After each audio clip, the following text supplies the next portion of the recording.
প্রিয় দর্শক, 2002 সনে রোমান আইন বলে ইন্টারন্যাশনাল ক্রিমিনাল কোর্ট বা আন্তর্জাতিক অপরাধ আদালত গঠিত হয়েছিল নেদারল্যান্ডসের হ্যাগ শহরে।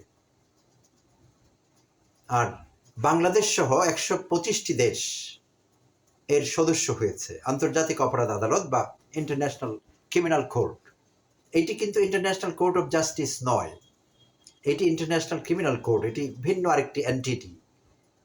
তো ইন্টারন্যাশনাল ক্রিমিনাল কোর্টে সাধারণত বিচার হয়ে থাকে মানবতা বিরোধী অপরাধের, গণহত্যার এবং মানবাধিকার লঙ্ঘনের জন্য বিচার হয়ে থাকে।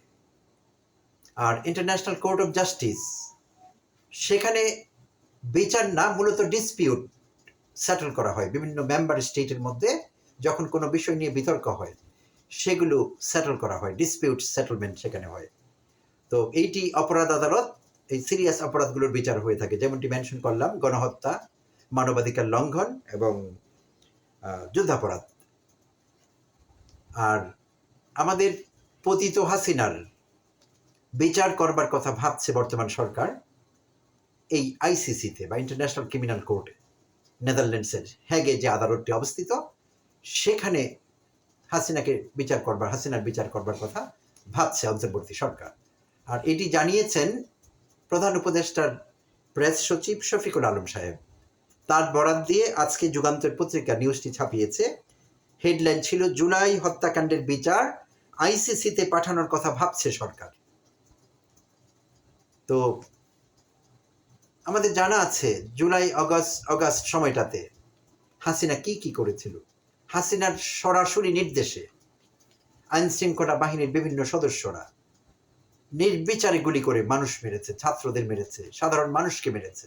2000-এর উপর লোক নিহত হয়েছে সেই সময়টিতে, কয়েক হাজার আহত হয়েছে এবং কয়েকশো লোক খুব সিরিয়াসলি পঙ্গুত্ব বরণ করেছে। তো এইসব বিচারগুলো হওয়া দরকার, হতেই হবে।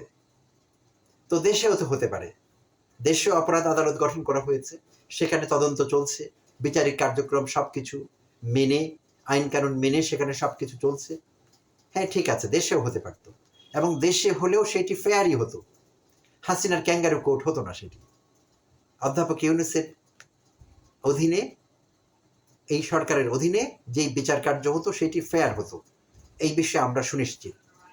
বাট তারপরও হাসিনা এবং তার লেসপেন্সাররা, আর ভারত তো পাশে আছেই, বলে বেড়াতো যে বিচার ঠিকমতো হয়নি, নিশ্চয়ই কোনো কারচুপি হয়েছে, হাসিনার প্রতি অন্যায় করা হয়েছে, এইসব ন্যারেটিভস তাদের থাকতো।